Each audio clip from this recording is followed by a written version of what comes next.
restoration, it's essential that our frontline employees understand that we get paid for what we document. So when you're coming up in the ranks, you swear to yourself that if you ever get into a position of leadership, you'll never use platitudes. And yet, when you find yourself in a position of leadership, that's often what you resort to, especially if you're frustrated. And we hear often people in a position of leadership in property restoration talking about a lack of clarity, consistency, and thoroughness in paperwork from team members in the field. In response to that, a manager might say, garbage in, garbage out. We can't compose a proper estimate and can't charge for the services for what our people in the field are doing. Well, the same applies, though, to the organization in regards to the information that we give our people in the field. We all want to reap the benefits of accountability. You will hear managers talk about accountability. We need accountability. Unfortunately, we tend to view that as something other people need to do than looking at our part in creating accountability. I believe accountability comes first as a person in a position of leadership, as an organization.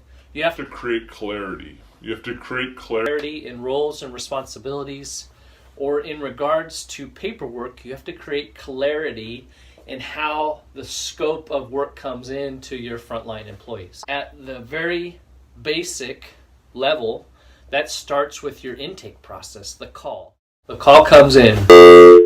We've got a loss. In responding to chaos, we shouldn't be externally, we shouldn't be internally chaotic. We can eliminate chaos with clarity. So when the call comes in, again, if your end product is you want your technicians in the field providing you with clear, consistent, and thorough paperwork, is your intake process clear, consistent, and thorough? Does someone answer the phone? Call comes in.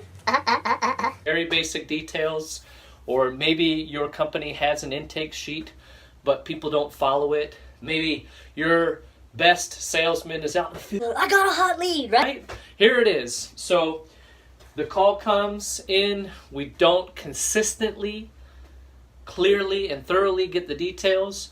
And so then we're handing inconsistent, unclear, unthorough details to our technicians, but we're telling them, you must turn in a file job that is clear, consistent, and thorough.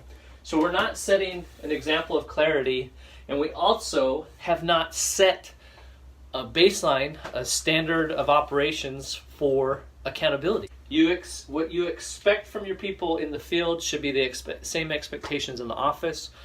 Whoever's taking the call, whether it's the receptionist or your head salesperson, whoever takes the call should be required to get the details, so that way our people responding know who should we be sending, what equipment to the best of our knowledge should we be sending, what materials do we need to send.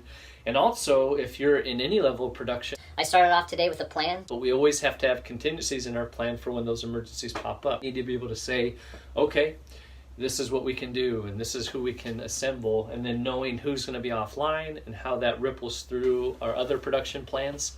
We need to require clarity, consistency, and thoroughness at the call, whoever it is. If the owner takes the call, they should be doing the same process for getting the information, so that way our people in the field are set up for success. So we create clarity, and through that process, we create consistency.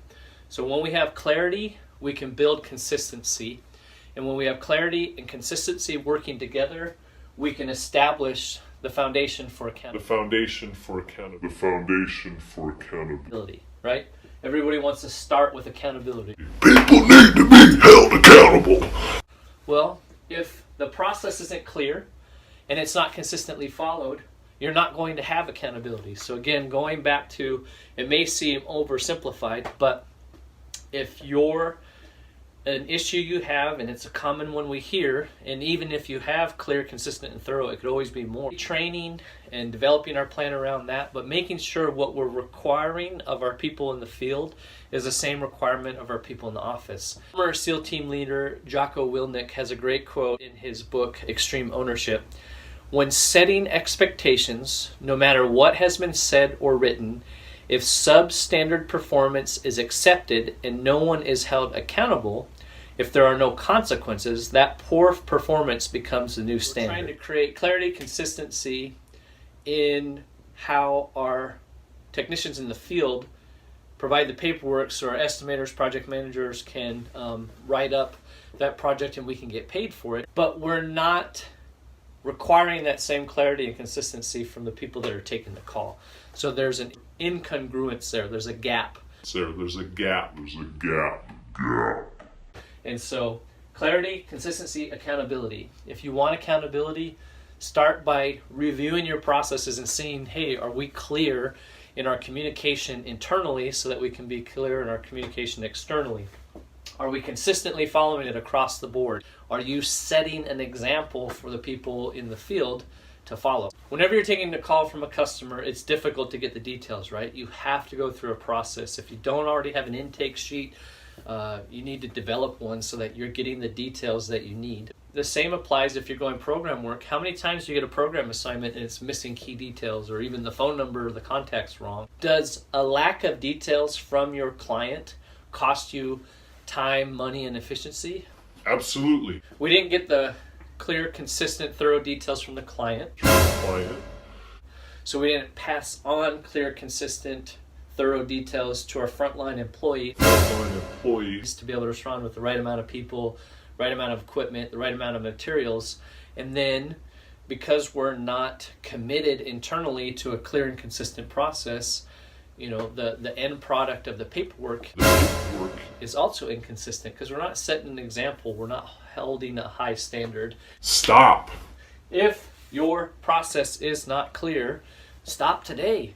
Stop setting up your people for failure and stop being inconsistent in your processes. Start building that consistency, which will segue into accountability. Holding yourself accountable to the process when you take calls, that'll trickle down, right? You're setting the example that this is something that's important and that we all follow.